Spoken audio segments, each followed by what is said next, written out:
Hi everyone, this video will cover Singapore's fiscal policy short run versus long run.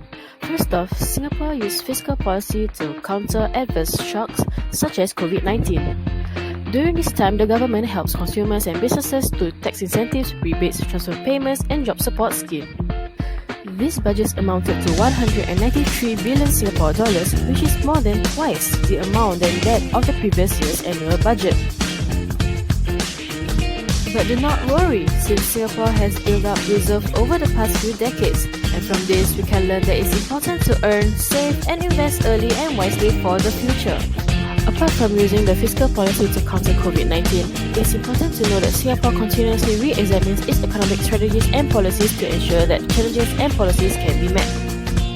An example would be the 4.5 billion Singapore dollars Industry Transformation Map (ITM's) program was introduced.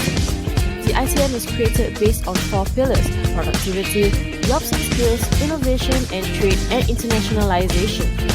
This program aims to develop strategies like introducing upskilling programs and promoting continuous innovation.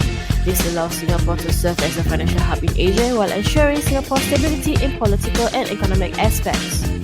Now we know about Singapore's fiscal policy, let's talk about how short-run fiscal policy can affect Singapore. Singapore has a small multiplier because of two things: marginal propensity to save and to import. Three examples that contribute to it is that Singapore has a culture of thrifts, compulsory savings schemes such as CPF, and limited natural resources. But what does this mean?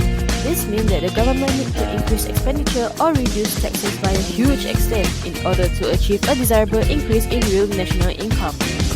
Thus, we can say that short-run fiscal policy is less effective in Singapore. Moving on to how long-run fiscal policy can affect Singapore.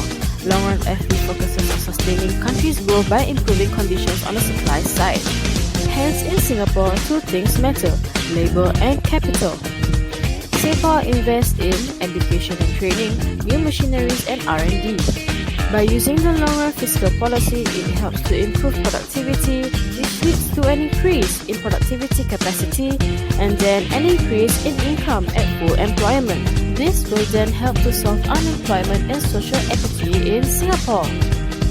Now we have compared short-run and long-run fiscal policy, we can conclude that long-run fiscal policy is more effective in Singapore.